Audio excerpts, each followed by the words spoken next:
ప్రభువే నాకు కాపరి, ఇక ఏ కొదవయూ లేదు.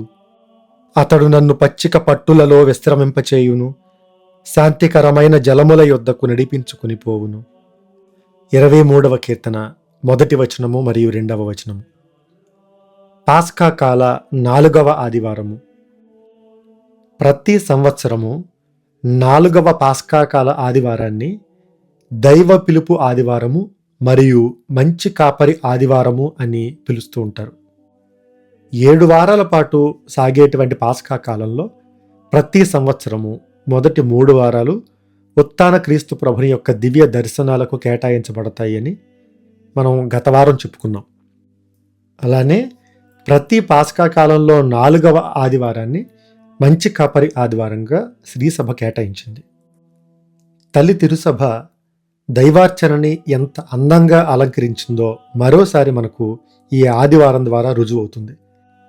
యేసుక్రీస్తు యొక్క బహిరంగ స్వార్థ ప్రకటనలో అనేక అంశాలని ఆదివారం రోజున మనం ధ్యానం చేయడానికి ఒక అందమైనటువంటి అల్లికగా శ్రీసభ ఇవన్నీ కూడా ఏర్పాటు చేసింది. ఇదే మంచి కాపరి ఆదివారాన్ని సామాన్య కాలంలో కూడా తల్లి తిరుసభ పెట్టి ఉండవచ్చు. కానీ ఈ పండుగ యొక్క సంపూర్ణ అర్థం పునరుత్థానం ద్వారానే మనం అర్థం చేసుకోవడానికి ఉత్థాన కాలంలో, పాస్కా కాలంలో తల్లి తిరుసభ ఈ యొక్క ఆదివారాన్ని ఏర్పాటు చేసింది. ఈరోజు మనకి ఇవ్వబడినటువంటి పరిశుద్ధ గ్రంథ పట్టణాలు కూడా దీనికి అర్థం పడుతూ ఉంటాయి. మొదటి పట్టణము అపోస్తల కార్యాలు 2వ అధ్యాయం 14వ వచనం మరియు 36వ వచనం నుండి 41వ వచనం వరకు. గత 2 ఆదివారాలు కూడా ఇదే అధ్యాయం నుండి మనం చదువుకున్నాం. మరలా పెంతెకోస్తు పండుగ రోజున ఇదే 2వ అధ్యాయం నుండి మొదటి భాగాన్ని మనం చదువుకుంటాం. పేతురు యొక్క ప్రసంగాన్ని ఈరోజు మనం మొదటి పట్టణంలో చూస్తాం. తను చేసినటువంటి ప్రసంగం తరువాత 3,000 మంది సుమారుగా జ్ఞానస్నానం పొందారు అని మనకు బైబిల్ గ్రంథం చెబుతుంది. మంచి కాపరి ఆదివారం గురించి మనం ధ్యానం చేసేటప్పుడు ఆ మంచి కాపరి అయిన క్రీస్తు ప్రభుని తర్వాత ఆ బాధ్యతను ఒక ప్రతినిధిగా నిర్వర్తిస్తుంది పేతురు అనేటువంటి విషయాన్ని సుస్పష్టం చేస్తూ ఈ భాగం మనకి మొదటి పట్టణంగా ఇవ్వబడింది. ఈరోజు భక్తి కీర్తన మనందరికీ కూడా చాలా సుపరిచితమైనటువంటి 23వ కీర్తన, ప్రభువే నా కాపరి అనేటువంటి కీర్తన. 2వ పట్టణంగా పునీత పేతురు గారు రాసినటువంటి మొదటి లేఖ 2వ అధ్యాయము 20వ వచనం నుండి 25వ వచనం వరకు మనకి ఇవ్వబడింది. మన విశ్వాస జీవితంలో మనకి ఓర్పు, సహనం అనేవి ఎంత అవసరం అనేటువంటి విషయం మీద పేతురు గారు తన యొక్క లేఖలో మనకు బోధిస్తూ ఉన్నారు. ఆఖరి వచనంలో, మీరు త్రోవ తప్పిన గొర్రెల వలె మీరున్నారు, కానీ ఇప్పుడు మీ ఆత్మలకు రక్షకుడు కాపరియు అగు వాని వద్దకు మీరు మరలి ఉన్నారు అని నిజమైన కాపరి ఎవరు అనే విషయాన్ని నాయకుడైనటువంటి పేతురు తన లేఖలో తన యొక్క సంఘానికి బోధిస్తూ ఉన్నారు. ఇక ఈరోజు సువిశేషము ప్రధానంగా మంచి కాపరి ఆదివారము అని ఈ రోజును పిలవడానికి కారణం ఈరోజు సువిశేషం. యోహాను సువార్త 10వ అధ్యాయము 1వ వచనం నుండి 10వ వచనం వరకు. ఈ సంవత్సరం మొదటి 10 వచనాలు మనం చదువుతాం. వచ్చే సంవత్సరం ఇదే మంచి కాపరి ఆదివారం రోజున 2వ భాగం అంటే 11వ వచనం నుండి 20వ వచనం వరకు మనకి తర్వాత సంవత్సరం ఇవ్వబడింది. పునీత మార్కు, మత్తయి, లూకా సువార్తల్లో యేసుక్రీస్తు అనేక ఉపమానాలు మనకు చెప్పడం చూస్తాం. కానీ యోహాను సువార్తలో యేసుక్రీస్తు ఉపమానాలు ఏవి కూడా చెప్పరు. ఉన్న వాటిలో ఉపమానంగా పిలవడానికి దగ్గరగా ఉండేటువంటివి బైబిల్ గ్రంథ పరిభాషలో దృష్టాంతము అని పిలవబడేవి 2. 1 నేను మంచి కాపరిని, 2 నేను ద్రాక్షావల్లిని. యోహాను సువార్తలో ఇవి 2 మాత్రమే మనకి దృష్టాంతము లేదా ఉపమానానికి ఒక పోలికకి దగ్గరగా ఉంటాయి. నేను మంచి కాపరిని అని యేసుక్రీస్తు చెప్పే మాట కేవలం తన బోధనల్లో ఒకటిగా మనం పరిగణించకూడదు, లేదా అదొక చక్కటి పోలిక లేదంటే ఒక ఉపమానము అని మనం భావించకూడదు. ఎందుకంటే ఈరోజు సువిశేషం తరువాత భాగంలో 31వ వచనం మనం చూస్తే, యూదులు మరల ఆయనను రాళ్లతో కొట్టుటకు రాళ్ళు తీసుకునిరి. ఇది ఒక దైవదూషణంగా చాలా వివాదాస్పదమైనటువంటి ఒక దృష్టాంతంగా మనం గమనించాలి.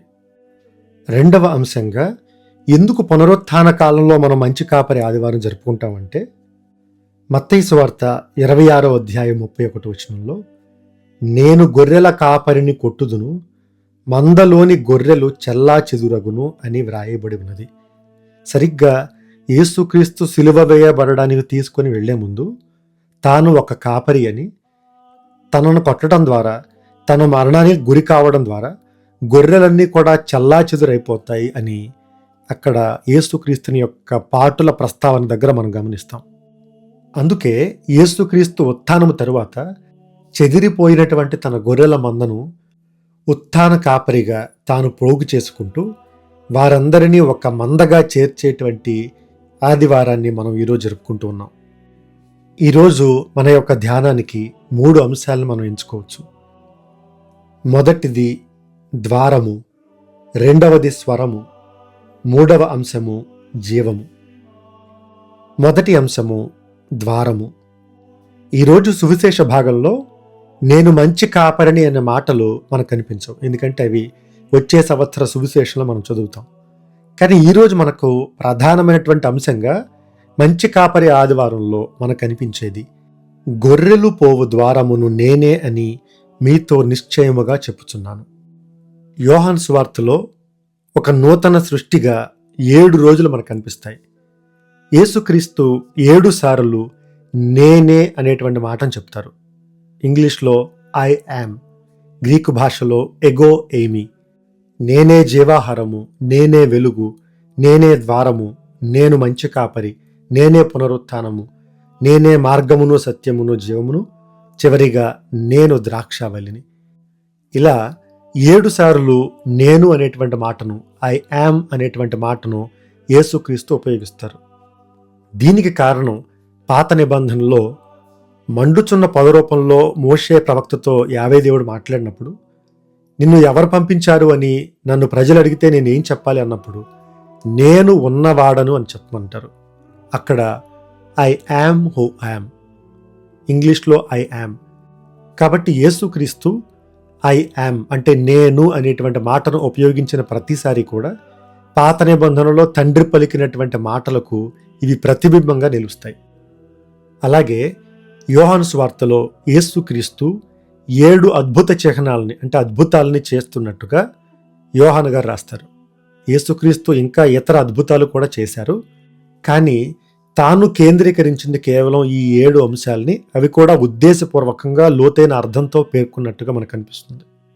కాబట్టి యేసుక్రీస్తు చెప్పినటువంటి 7 నేను అనేటువంటి మాటల్లో ఇది కూడా ఒకటి.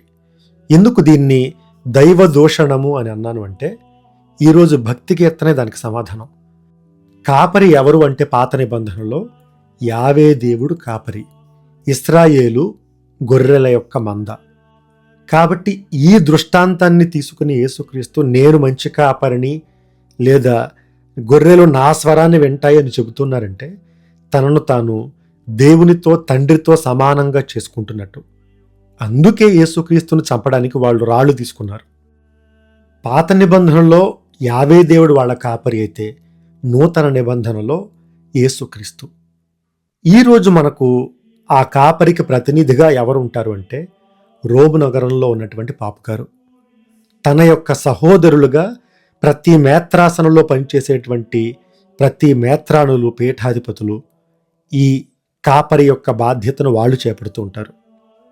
చాలామంది బిషప్ గారి యొక్క పూజలో మీరు గమనిస్తే తన చేతిలో ఒక కర్ర ఉంటుంది, దానికి చివరన మెలితిరిగినటువంటి కొంచెం లాంటిది ఉంటుంది. ఇది గొర్రెల కాపరి యొక్క కర్ర. తన యొక్క బాధ్యతకి అది ఒక నిదర్శనం. ఈరోజు సువిశేషంలో యేసుక్రీస్తు గొర్రెలు పోవు ద్వారమును నేనే అని చెబుతూ ఉన్నారు. ద్వారము అనేదానికి యూదుల యొక్క నేపథ్యంలో యేసుక్రీస్తు జీవించిన సామాజిక పరిస్థితుల్లో దీని అర్థం ఏంటి? ఎందుకు గొర్రెలు పోవు ద్వారమును నేనే అని చెబుతూ ఉన్నారు అంటే, యూదుల యొక్క సాంప్రదాయంలో గొర్రెల కాపరులు పగలంతా కూడా వాటిని మేపడానికి తీసుకుని వెళ్ళి సాయంకాలానికి వాటిని ఒక స్థావరం దగ్గర చేర్చి వాటి చుట్టూ కంచె ఏర్పాటు చేసి వాటిని లోపల పెట్టిన తర్వాత వీళ్ళు వాటికి దూరంగా ఇంకెక్కడో ఒక చిన్న టెంట్ లాంటిది వేసుకుని అక్కడ పడుకునేవాళ్ళు కాదు. మన ప్రాంతంలో ఉండేటట్లుగా ఏం చేసేవాళ్ళంటే వాటన్నిటినీ కూడా లోపల చేర్చిన తర్వాత అవి బయటకు వెళ్లకుండా కాపరి ఆ ద్వారము దగ్గర రాత్రంతా అక్కడే పడుకునేవాడు. గొర్రెలు బయటకు వెళ్లకుండా ఎవరూ లోపలికి ప్రవేశించకుండా తానే ఒక ద్వారముగా మారేవాడు. తన ప్రాణాన్ని ధారపోయటం అంటే ఇది. ఎవరైనా గొర్రెలకు హాని తలపెట్టాలి అంటే ముందు కాపరిని దాటి రావాలి. తన ప్రాణాన్ని అక్కడ అడ్డంగా పణంగా పెట్టి వాటిని కాపాడుకుంటూ ఉంటాడు. అందుకే నేను ద్వారాన్ని అని చెప్పారు. 6వ వచనంలో ఈరోజు యేసుక్రీస్తు ఈ దృష్టాంతాన్ని వినిపించిన తర్వాత ఆయన ఏం చెబుతూ ఉన్నారో వాళ్ళు గ్రహించలేకపోయారు. అప్పుడు యేసుక్రీస్తు ఈ మాటను ఉద్దేశపూర్వకంగా చెప్తారు, నేను ద్వారమును అని. ద్వారము అంటే ఇంకొక అర్థం ఎక్స్క్లూజివ్నెస్ అంటారు. అంటే ఖచ్చితంగా బయటికి వెళ్ళాలన్నా రావాలన్నా యేసుక్రీస్తు ద్వారా మాత్రమే సాధ్యపడుతుంది అని. అధికారకంగా దేవుని చేరే మార్గము యేసుక్రీస్తే. సుస్పష్టమైనటువంటి మార్గం ఎవరు అంటే యేసుక్రీస్తు.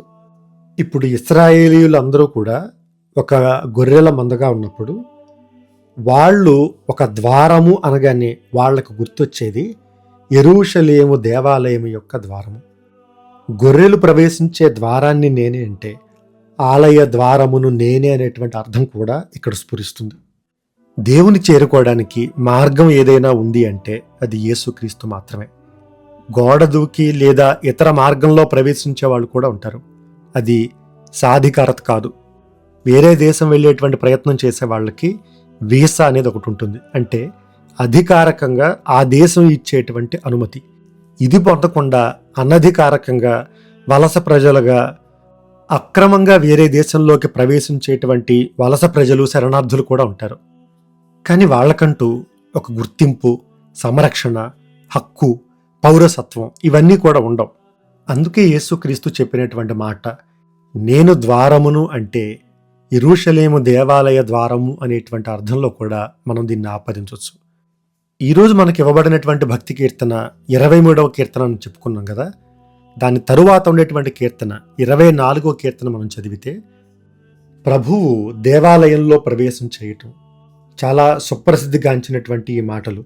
ఆలయ ద్వారములారా మీ తలలను పైకెత్తుకొనుడు, పురాతనములైన తలుపులారా మీరు పైకి లెండు. అలాగే ద్వితీయోపదేశకాండం 28వ అధ్యాయం 6వ వచనంలో నీవు లోపలికి వచ్చునప్పుడు వెలుపలకు వెళ్ళునప్పుడు దీవెనల బడయుదు అని మనకు కనిపిస్తుంది. ఎవరు వెళ్ళినా ఎవరు వచ్చినా దీవించబడేటువంటి ద్వారము యేసుక్రీస్తు. తండ్రిని చేరుకోవడానికి మార్గము యేసుక్రీస్తు. రెండవ అంశము కాపరి యొక్క స్వరము. ఓసారి ఒక క్రిస్టియన్ మిషనరీ స్కూల్లో ఒక ఫాదర్ గారు పనిచేస్తూ ఉండేవాళ్ళు. తను పనిచేసినటువంటి ఎన్నో సంవత్సరాల తర్వాత తన దగ్గర చదువుకున్నటువంటి ఒక విద్యార్థి, పూర్వ విద్యార్థి సినిమా ఇండస్ట్రీలో ఒక పెద్ద హీరోగా, నటుడిగా పేరుగాంచాడు. స్కూల్ యాజమాన్యం వాళ్ళు వాళ్ళ స్కూల్లో చదివినటువంటి ఈ హీరో గారిని సన్మానించడానికి వాళ్ళ స్కూల్కి పిలిచారు. సన్మానం చాలా అద్భుతంగా జరిగింది. తనతో పాటు చదువుకున్నటువంటి విద్యార్థులు తన ప్రతిభ గురించి, చిన్నప్పటి నుండి అనేక సాంస్కృతిక కార్యక్రమాల్లో తను పాల్గొనేటువంటి విధానం, తన చురుకుతనం, వీటన్నిటి గురించి వాళ్ళు పొగిడారు. తను చిన్నప్పుడు చదువుకున్నటువంటి, తనకు పాఠాలు చెప్పినటువంటి ఎంతోమంది ఉపాధ్యాయులు అక్కడికి వచ్చి తనను సన్మానించారు. సన్మానం అంతా జరిగిన తర్వాత తను మాట్లాడమని చెప్పినప్పుడు చిన్నప్పుడు తనకు కలిగినటువంటి అనుభవాలన్నిటినీ కూడా నెమరు వేసుకుంటూ ఇలా అన్నాడు. చిన్నప్పుడు నేను చదువుకునే రోజుల్లో మన ఫాదర్ గారు నాకు ఒక కీర్తన నేర్పించారు. దాన్ని కంటతా నేర్చుకునే వరకు నన్ను వదిలిపెట్టలేదు. అది 23వ కీర్తన అని చెప్పాడు. అది విన్న వాళ్ళందరూ తప్పకుండా మీరు చెప్పాలి, చెప్పి తీరాలి అని పదే అని అడుగుతూ ఉండడంతో 23వ కీర్తన మొదటి నుండి చివరి వరకు, తెలుసు కదా నటులు ఎలా చెబుతారో, హావభావాలతో, మాటల యొక్క నేర్పుతో, ప్రతి విషయంలో కూడా ఒకంత నాటకీయతను జోడించి ఇలా 23వ కీర్తన అంతా కూడా చెప్పారు. ఆయన ఈ కీర్తన చెప్పటం ముగించిన వెంటనే అక్కడున్న వాళ్ళందరూ కూడా చప్పట్లతో, అభినందనలతో ఆయన ముంచెత్తేశారు. వాళ్ళందరి అభినందనల్ని స్వీకరించి, నాకు ఈ కీర్తన నేర్పించిన ఫాదర్ గారు ఈ కీర్తన చెబితే నాకు వినాలనుంది అని అన్నాడు. ఫాదర్ గారేమో, వద్దు, ఇది నీకు జరిగేటువంటి సన్మాన సభ, నేను చెప్పటం అనేది సరికాదు, వద్దు అని నిరాకరిస్తున్నారు. అందరూ కూడా పట్టుపట్టేసరికి ఫాదర్ గారు వచ్చి అదే కీర్తన చెప్పారు. ప్రభువే నా కాపరి, ఇక ఏ కొదువయు లేదు. అదే కీర్తన, అవే మాటలు. ఆ మాటల్లో నాటకీయత లేదు, ఎలాంటి హావభావాలు లేవు. తాను చెప్పినటువంటి ప్రతి మాట, ప్రతి వచనం అక్కడున్నటువంటి ప్రతి వ్యక్తి యొక్క మనస్సును తాకింది. ఫాదర్ గారు ఆ కీర్తనంతా కూడా ముగించారు. ఎవరు చప్పట్లు కొట్టలేదు, ఎవరు అభినందించలేదు. అంతా మౌనం, అంతా నిశ్శబ్దం, అందరి కళ్ళలో కన్నీళ్లు. అప్పుడు ఆ నటుడు మైక్ తీసుకుని, నేను చెప్పిన విధానం అందరినీ అలరించింది, ఫాదర్ గారు చెప్పిన విధానం కదిలించింది, ఎందుకంటే నాకు కీర్తన తెలుసు, ఆయనకి కాపరి తెలుసు అన్నారు. కాపరి యొక్క స్వరము. ఆదికాండంలో 2-3 అధ్యాయాల్లో ఆది తల్లిదండ్రులు వారు దేవుని యొక్క స్వరాన్ని కాకుండా వేరే వ్యక్తి యొక్క స్వరాన్ని వాళ్ళు విన్నారు, దాన్ని పాటించారు, దాన్ని అనుసరించారు. కాబట్టి వాళ్ళు దేవుని యొక్క సాన్నిధ్యాన్ని కోల్పోయారు. నిర్గమకాండం 19-20 అధ్యాయాల్లో యావే దేవుని యొక్క స్వరము ఉరుములా ఉంది అని బైబిల్ గ్రంథం చెబుతుంది. దేవుని స్వరం ఎలా ఉంటుందో 29వ కీర్తన అద్భుతంగా వర్ణిస్తుంది. ఆయన స్వరము జలాల మీద వినిపిస్తుంది అని, ఆయన స్వరం మహాబలమైందని, ఆయన స్వరం దేవదారుల్ని పెళ్లగిస్తుంది, మిలమిల మెరిసే నిప్పుల్ని వెదజల్లుతుంది, ఎడారుల్ని తల్లడిల్లేలా చేస్తుంది, సింధూరములను అల్లల్లాడిస్తుంది, అడవిలోని మ్రాకులను మోడులను చేస్తుంది అని అద్భుతంగా 29వ కీర్తన అభివర్ణిస్తుంది. వీటన్నిటి యొక్క అర్థం ఒకటే. పాత నిబంధనలో యావే దేవుడు వారి కాపరి. వాళ్ళ ఎడారి ప్రయాణంలో 42 చోట్ల 42 సార్లు ఇశ్రాయేలీయులు ఆగుతారు. వాళ్ళు ఆగిన ప్రతిసారి యావే దేవుడు వాళ్ళని కదలమని చెప్పినప్పుడు మాత్రమే వాళ్ళు కదులుతారు. ఎక్కడ ఆగమంటే, ఎక్కడ స్థావరాన్ని ఏర్పాటు చేసుకోమంటే వాళ్ళు అక్కడ ఆగుతారు. అందుకే యావే దేవుడు వాళ్ళ కాపరి, వాళ్ళు యావే దేవుని యొక్క మంద. స్వరాన్ని ఆలకించటం అంటే కేవలం వినడం మాత్రమే కాదు, విధేయించటం. ప్రతి యూదుడు కూడా ఉదయం లేవగానే రాత్రి పడుకునే ముందు చెప్పుకునేటువంటి ఒక ప్రార్థన, షమా ఇజ్రాయెల్, ఇస్రాయేలు వినుము, నీ దేవుడైన యెహోవాను పూర్ణాత్మతో, పూర్ణ మనస్సుతో, పూర్ణ శక్తితో నువ్వు ప్రేమించాలి అనేటువంటి మాట. అది ప్రారంభమయ్యేది షమా ఇజ్రాయెల్ అంటే ఆలకించు అని. ఆలకించటం అంటే దేవుని యొక్క మాటను వినటం, అంటే విధేయించటం, దేవుని యొక్క ఆజ్ఞల్ని పాటించటం. ఈ నేపథ్యంలో కాపరి అంటే యావే దేవుడు, కాపరి యొక్క స్వరము అంటే యావే దేవుని యొక్క స్వరము. ఇక్కడ యేసుక్రీస్తు ఏమంటూ ఉన్నారంటే, గొర్రెలు కాపరి యొక్క స్వరాన్ని గుర్తుపడతాయి అని చెబుతూ, ఆ తర్వాత గొర్రెలు ప్రవేశించేటువంటి ద్వారాన్ని నేనే అని చెబుతూ, చివరన నేను మంచి కాపరిని అని చెప్తారు. తన ఎలాంటి కాపరి అంటే 4వ వచనంలో, తన గొర్రెలన్నింటినీ బయటకు తోలుకుని వచ్చిన పిదప వాడు వానికి ముందుగా నడుచును. ఈ ముందుగా నడవటం అనేది చాలా చాలా అర్థవంతమైనటువంటి ఒక నడిపింపు. సాధారణంగా మన ప్రాంతంలో లేదా ఇతర ప్రాంతాల్లో వివిధ రకాలుగా గొర్రెలను కాపలా కాస్తూ ఉంటారు. ఒక్కోసారి 2-3 గొర్రెల కాపరులు ఉండొచ్చు. కొంతమంది కొన్ని ప్రాంతాల్లో వాటితో పాటు కుక్కల్ని, జంతువులను కూడా ఉపయోగిస్తూ ఉంటారు వాటిని అదుపు చేయడానికి. కానీ సాధారణంగా వెనక నడుస్తూ ఉంటారు చాలా చోట్ల. ఇశ్రాయేలు ప్రాంతంలో యేసుక్రీస్తు యొక్క సామాజిక పరిస్థితుల్లో గొర్రెల కాపరి అనేవాడు ముందు నడిచేవాడు. ముందు నడవటం అనేది సంరక్షణకు గుర్తు. తన మందకు ఏ ప్రమాదం ఎదురొచ్చినా, ఎదర్ నుండి ఒక సింహం వచ్చినా కూడా ముందు తనను చంపి తనను దాటిన తరువాతే మంద జోలికి వెళ్ళటం అనేది సాధ్యపడుతుంది. రెండవది, తాను స్వయముగా వెళ్ళని ఏ చోటకి కూడా తన గొర్రెలను పంపించడు. ముందుగా తాను నడిచి ఆ ప్రాంతం సురక్షితమైంది అనుకుంటేనే అప్పుడు తన గొర్రెల్ని తన వెంట నడిపిస్తాడు. మూడవది, ఒక ఆదర్శం. వెనక నుండి శాసించేవాడు ఎప్పుడు కూడా ఆజ్ఞలు మాత్రమే ఇస్తాడు, ముందుండి నడిపించేవాడు ఆదర్శాన్ని ఇస్తాడు. ఒక కాపరిగా యేసుక్రీస్తు ఇప్పుడు కూడా ముందుండి నడిపించటం అంటే, ఇదిగో నన్ను అనుసరించండి, నా స్వరాన్ని వినండి, నేను ఎటు నడుస్తున్నానో మీరు చూడండి, నేనేం చేస్తున్నానో మీరు గమనించండి. కాబట్టి తాను చెయ్యని ఏ విషయాన్ని, ఏ ఆజ్ఞని కూడా యేసుక్రీస్తు మనకు ఇవ్వలేదు. ఇదిగో నేను కాళ్ళు కడుగుతున్నాను కదా, మీరు కూడా కడగండి. నా ప్రాణాన్ని నేను ధారపోస్తున్నాను కదా, మీరు కూడా అలానే చెయ్యండి. నేను ఎలా అయితే వినమ్రుడుగా ఉన్నానో మీరు కూడా అలాగే వినమ్రుడుగా ఉండండి. యేసుక్రీస్తు ఇచ్చేటువంటి ప్రతి ఆజ్ఞ కూడా అది ఒక శాసనం కాదు, అది ఒక ఆదర్శం. తాను నడవని ఏ చోటకి కూడా మందను పంపించడు. తాను దాటనిదే ఏ ప్రమాదం మందను చేరదు. తన స్వరాన్ని వినే ఏ గొర్రెపిల్ల తప్పిపోదు. తనను అనుసరించే ఏ వ్యక్తికి కూడా లేమి కలగదు. అందుకే తన స్వరాన్ని గుర్తించమని యేసుక్రీస్తు చెప్పే మాట చాలా చాలా ముఖ్యమైనది, చాలా ప్రధానమైనది. ఎందుకంటే తన స్వరానికి చేరువగా ఉన్నప్పుడు, తన స్వరాన్ని వినగలిగేంత దగ్గరగా ఉన్నటువంటి ఏ గొర్రెపిల్ల కూడా తప్పిపోదు. కాపరి యొక్క స్వరమే గొర్రెపిల్లకు దిక్సూచి. మీరు ఎప్పుడైనా రోడ్డు మీద ప్రయాణం చేసేటప్పుడు గొర్రెపిల్లను గమనిస్తే అవి ఒక్కొక్కసారి ఒకచోట ఆగిపోతాయి. అక్కడ కూర్చుని మేత మేస్తూ ఉంటాయి. ఈలోగా దూరం నుంచి గొర్రెల కాపరి ఒక విచిత్రమైనటువంటి శబ్దాలు, ఈలలు వేయడం కానీ, లేదంటే నోటితో శబ్దాలు చేయటం కానీ, అది వినగానే ఒక్కసారి తల పైకెత్తి చూసి వెంటనే పరిగెట్టుకుంటూ వెళ్ళి మందలో కలిసిపోతుంది ఆ గొర్రెపిల్ల. అది దేవుని యొక్క స్వరానికి ఉన్నటువంటి మహిమ. ఆ స్వరానికి, ఆ స్వరము యొక్క పిలుపుకి మనం చేరువగా లేకపోతే అప్పుడు మనం తప్పిపోతాం. ఈ స్వరము అనేది విధేయత అనే విషయాన్ని మనం గుర్తుంచుకోవాలి. ఎందుకంటే ఆ విధేయతే శ్రీసభ నడిపిస్తుంది. ఒక మేత్రాణుల యొక్క చేతిలో చేతిని పెట్టి ప్రతి యాజకుడు, ప్రతి గురువు కూడా తను గురు పట్టాభిషేకం పొందే రోజున విధేయతను ప్రమాణం చేస్తాడు. మేత్రాణులు ఇదే ప్రశ్న అడుగుతారు, నాకు నా వారసులకు విధేయుడుగా ఉంటావని నువ్వు మాట ఇస్తున్నావని అడుగుతారు. దేవుని యొక్క స్వరాన్ని ఆలకించటం ఎంత ముఖ్యమో, శ్రీసభ యొక్క దేవుని యొక్క ప్రతినిధి అయినటువంటి మేత్రాణులు, పాపుగారు వాళ్ళ బోధనను ఆలకించడం, విధేయించడం కూడా అంతే ముఖ్యం. ఈ నేపథ్యంలో యేసుక్రీస్తు శిష్యులను వారిస్తూ ఉన్నారు కూడా. ఏంటి అంటే, అవి పరాయి వాని స్వరమును ఎరుగవు, వాని వెంట వెళ్ళవు అని చెబుతున్నారు. అంతేకాదు ఏం చేస్తాయి అంటే అవి దూరముగా పారిపోవును అని చెబుతున్నారు. మనం ఎవరి వెంట వెళ్ళకూడదు, ఎవరికి దూరంగా పారిపోవాలి, ఎవరి స్వరాన్ని మనం గుర్తుపట్టినా వాటికి దూరంగా ఉండాలి.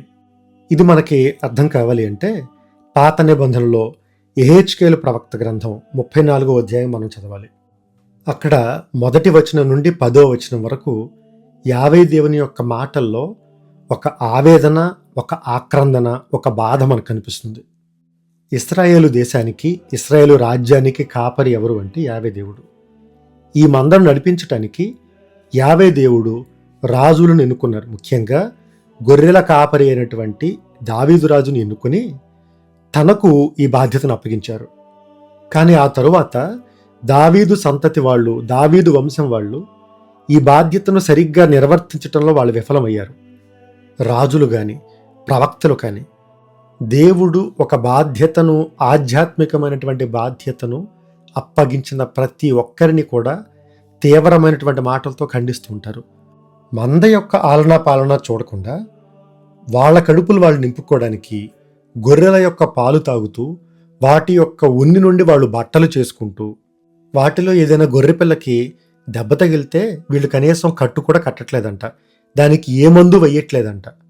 ఒకవేళ ఏదైనా ఒక గొర్రెపిల్ల తప్పిపోతే మీరు దాన్ని వెతకట్లేదు, దాన్ని తిరిగి మంద దగ్గరకు తీసుకురావట్లేదు. అలా తీసుకురాకపోగా మీరు దాని పట్ల చాలా క్రూరంగా ప్రవర్తిస్తూ ఉన్నారు. వాటిని పట్టించుకునేటువంటి నాథుడు ఎవ్వరు కూడా లేక అవి మొత్తం చల్లాచెదురైపోయాయి అని యావే దేవుడు తన బాధనంతా కూడా వెళ్ళగక్కిన తర్వాత 10వ వచనంలో ఇలా అంటారు, యావే ప్రభుడనైన నేను చెప్పుచున్నాను, నేను మీకు విరోధినగుదును, నేను మీ నుండి నా గొర్రెలను నేనే తీసుకుంటాను, మీరు ఇక మీదట వాటిని మేపవలసిన అవసరం లేదు, నేను మీ నుండి నా గొర్రెలను నేను కాపాడుకుంటాను, మీరు వానిని మృంగివేయజాలరు. ఎంత లోతైనటువంటి అంశమో చూడండి. దేవుడు తన సంఘాన్ని నడిపించాల్సినటువంటి బాధ్యతను ఇస్తే స్వార్థపూరితంగా సంఘం నుండి లబ్ధి పొందేటటువంటి కాపరుల గురించి యావే దేవుడు మాట్లాడుతూ, మీరు అవసరం లేదు, నా మందను నేనే చూసుకుంటాను అని యావే దేవుడు చెబుతున్నారు. ఎవరికైనా మగవాళ్ళు వాళ్ళు నడిపేటువంటి బండిని ఎవరి చేతిలోనే పెడితే ఆ బండిని వాళ్ళు పాడు చేస్తే, లేదా ఆడవాళ్ళు వాళ్ళ పిల్లల్ని ఎవరి దగ్గరైనా అప్పచెప్పి వాళ్ళు ఏదైనా పని చేసుకుంటున్నప్పుడు వాళ్ళ పిల్లల్ని పట్టించుకోక వాళ్ళకి ఏదైనా చిన్న అపాయం ఏదైనా కలిగినప్పుడు, లేదా మనం ఎక్కడికైనా వెళ్ళేటప్పుడు ఇంటిని చూసుకోమని ఎవరికైనా బాధ్యత అప్పగించినప్పుడు మనం తప్ప మన వస్తువుల్ని, మన పిల్లల్ని ఎవ్వరూ కూడా బాధ్యతగా చూసుకోలేరు అనేటువంటి బాధ ఏదైతే ఉందో దేవునికి ఆ బాధ 1000 రెట్లు కలుగుతుంది. అందుకే యావే దేవుడు అంటున్నారు, నా మందను నేను తీసుకుంటాను, మీ నుండి నేను వాటిని కాపాడుకుంటాను అని చెప్తున్నారు. ఆ మాటలు నెరవేరుస్తుంది మంచి కాపరి అయినటువంటి యేసుక్రీస్తు. దావీదు వంశంలో ఒక కాపరిగా, ఉత్థాన క్రీస్తుగా తన మంద యొక్క బాధ్యతను తానే తీసుకుంటూ తనకు ఒక ప్రతినిధిగా పేతురుకు ఈ సంఘ బాధ్యతలను అప్పచెబుతూ మంచి కాపరి అయినటువంటి క్రీస్తు ప్రభు ఇప్పటికీ కూడా దివ్య సత్ప్రసాద రూపంలో తన యొక్క ప్రాణాన్ని మనకు ధారపోస్తూనే ఉన్నారు. ఈ కాపరి యొక్క స్వరాన్ని ఆలకించేటువంటి మందగా మనందరం ఉండాలి. ఈరోజు ఎన్నో సంఘాలు పుంఖానుగా ఉన్నాయి. లక్షల్లో, వేలల్లో ఎన్నో రకాలుగా ఎవరి యొక్క సంఘాన్ని, సంఘ కట్టుబాటల్ని వాళ్ళకు వాళ్ళు నిర్దేశించుకుంటూ ఉన్నారు. ఇది తప్పు, ఇది ఒప్పు అని ఎవరు వేరే వాళ్ళకి చెప్పేటువంటి సాధికారత ఏది కూడా లేదు. ఈ సంఘాలను తూచేటువంటి పరిమాణాలు ఏముంటాయి? వాటిని నియంత్రించేటువంటి శక్తి ఎవరికి ఉంటుంది? మనం ఎలా చెయ్యాలి అనేటువంటి ఆజ్ఞల్ని, ఒక కట్టుబాట్లని, ఒక నియంత్రణ అనేది ఎవరు ఏర్పాటు చేస్తారు? అందుకే ఒకే కాపరి, ఒకే మంద, ఒకే స్వరము. ఈరోజు 30వ వచనంలో యేసుక్రీస్తు చెప్పే మాట, నేను తండ్రి ఏకమై ఉన్నాము.